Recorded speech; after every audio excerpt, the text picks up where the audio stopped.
COVID-19 made healthcare the central focal point, and hence a marked increase in budgetary health spend is expected. Allocation on COVID-19 response and vaccination, increased investments in primary health and digital health infrastructure, and an expansion of Ayushman Bharat will be watched out for.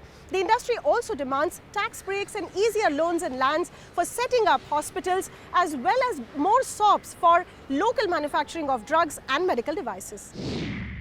The auto sector has reiterated its demand for an incentive-based vehicle scrappage policy with rebate on GST, road tax and registration tax for new vehicles purchased after scrapping off an old one. The sector has also recommended increasing the depreciation rate on passenger vehicles and two-wheelers to 25% from the current rate of 15%.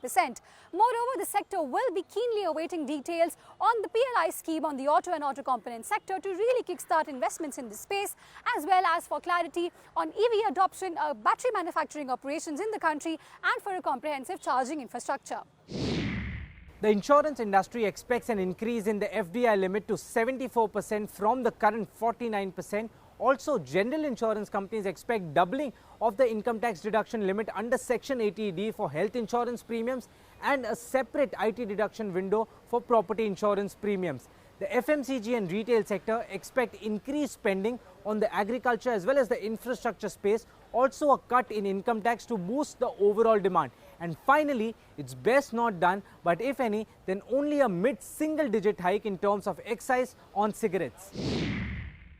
Well, the travel and tourism sector wants infrastructure status for the industry. They want income tax exemptions for the domestic travel.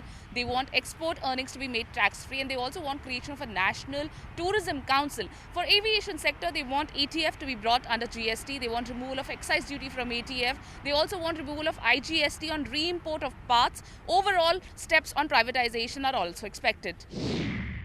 A uniform loan-to-value ratio of 90% for all home loans, higher HRA exemptions and the removal of the 2 lakh rupee ceiling on IT deductions for interest on housing loans are some of the demands of the real estate sector come Budget 2021.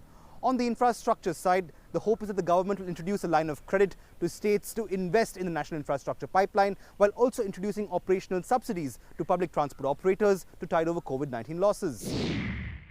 One of the main demands of startups is that ESOPs be taxed only at the time of sale of shares, and that the relaxations on ESOPs be applicable to all DPIIT registered startups. Domestic investors in startups want the harmonization of tax rate on long-term capital gains on par with non-resident investors at 10%, and a reduction in the 1% TDS on e-commerce transactions is another demand. The IT sector wants that the 15% corporate tax rate be extended to all new units, not only in the manufacturing sector but also for the services sector, and they want that the buyback tax be abolished. Recapitalization of public sector banks, the potential creation of something like a bad bank to manage NPAs and non-performing assets, even the creation of a DFI or a development finance institution to further infrastructure lending, and lastly, steps towards privatization of public sector banks through an investment company are some of the key expectations from the banking sector for the upcoming union budget.